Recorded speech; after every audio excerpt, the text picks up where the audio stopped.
Kemudian apa yang terjadi di dalam? Ternyata di dalamnya itu adalah di dalam pembuluh darah koronernya itu terjadi penyumbatan yang mendadak dari aliran darah. Aliran darah yang mendadak sumbat itu menyebabkan ya darahnya terhenti. Yang paling ringannya itu adalah darahnya menjadi melambat, darahnya menjadi tidak bisa mencapai sehingga respon tubuh adalah rasa tidak nyaman. Tubuh mengeluarkan zat yang memberitahu kepada kita bahwa ada sesuatu yang nggak benar berlangsung di badan kita. Jadi kita tidak boleh mengabaikan. Ya, seringkali yang terutama buat laki-laki memang ya, laki-laki kadang-kadang kalau nggak betul-betul sampai tumbang dia itu nggak mau datang mengecek. Itu ada beberapa kasus seperti itu. Ya, mudah-mudahan kita cepat mengenali, cepat kita mengambil tindakan. Nah, kemudian kita berlanjut ke poin yang lainnya, ke hal yang lainnya. Sebenarnya apa yang menyebabkan kondisi ini? Ya. Kondisi yang bisa menimbulkan penyakit jantung koroner itu dikenal dengan istilah di kedokteran faktor risiko. Ya. Faktor risiko penyakit jantung koroner itu terbagi dua. Ada yang bisa diubah, ada yang tidak bisa diubah.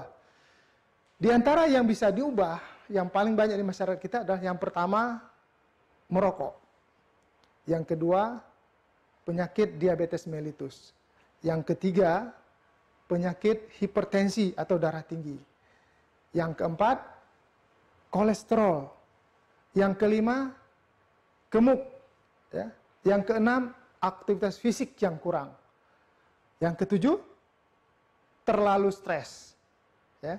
Sedangkan yang tidak dapat dirubah adalah yang pertama pada laki-laki. Laki-laki cenderung pada usia di bawah 50 tahun, ini paling banyak kejadian serangan jantung dibandingkan yang wanita. Untuk wanita, menopause. Ya. Pada saat menopause, kejadian serangan jantung berbalik. Lebih banyak kejadian pada wanita dibandingkan usia-usia yang sama ya, pada laki-laki. Jadi lebih banyak wanita setelah menopause. Kemudian yang ketiga adalah riwayat keluarga.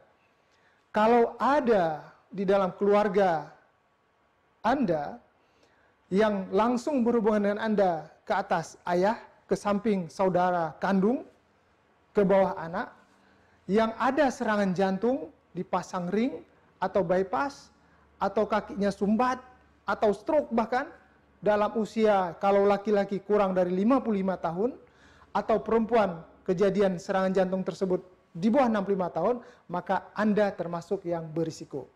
Jadi itu perlu dicekkan. Yang berikutnya adalah, yang faktor risikonya adalah ras. Ya. Beberapa ras seperti yang berkulit berwarna, kulit hitam, ya, yang Afrika, dan juga mungkin Asia, itu dianggap lebih berisiko dibandingkan yang Kaukasia.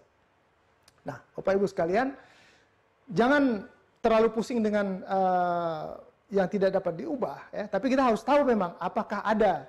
Kalau ada faktor risiko yang tersebut, maka tugas kita adalah tentu mengubahnya. Ya. Risiko yang dapat diubah seperti merokok, maka perbaikilah, ya, supaya kita bisa tercegah. Ya. Penata laksanaan untuk serangan jantung itu terbagi 4. Ya. Yang pertama adalah kita harus memperbaiki gaya hidup. Gaya hidup yang mana? Yang seperti tadi lagi, balik lagi ke merokoknya, ke kegemukannya, kemudian pola makannya, pola istirahat. Ya. Yang kedua, dokter akan memberikan obat-obatan. Ada yang obat suntik, ada yang obat makan atau minum. Kemudian yang ketiga, ada tindakan intervensi. Intervensi ini ke arah pasang ring, ya, atau pasang sesuatu yang secara tanpa pembedahan. Yang keempat adalah tindakan pembedahan. Ya, tergantung derajat gangguannya, maka akan diputuskan mana yang cocok untuk seseorang yang mengalami serangan jantung. Terus bagaimana kita mencegah? Untuk mencegah serangan jantung, ada 5 langkah yang sederhana. Yang pertama, cek kesehatan secara rutin. Terutama yang sudah berumur 40 tahun ke atas, maka paling tidak harus pernah sekali cek kolesterolnya, fungsi ginjalnya, fungsi hatinya, EKG-nya harus dicek. Ya. Kemudian yang kedua, enyah asap rokok. Jadi stop merokok. Ya. Jadi yang merokok harus merencanakan supaya segera berhenti merokok. Yang ketiga, rajin olahraga ya secara rutin. Ya, jadi olahraga yang rutin harus menjadi kebiasaan, nggak cukup dengan hanya kapan teringat saja. Yang keempat, harus memilih dan membiasakan diet yang seimbang. Ya, diet yang seimbang tentunya diet yang sehat ya, cukup karbohidrat, ada protein di situ ya, cukup sayuran dan buah-buahan ya, dan juga ada variasi-variasinya. Kemudian yang berikutnya adalah istirahat yang cukup. Sesibuk apapun kita tetap harus menyempatkan diri untuk istirahat. Kemudian yang terakhir adalah jaga stres Anda. Ya, kalau terlalu stres itu juga tidak baik buat kesehatan jantung. Ya. Secara singkatnya, cara untuk mencegah serangan jantung adalah dengan cara cerdik.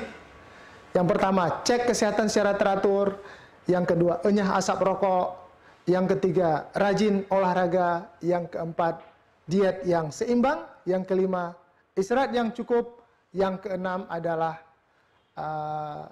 kelola stres dengan baik. Baik, demikian dari saya. Semoga ada manfaatnya. Assalamualaikum warahmatullahi wabarakatuh.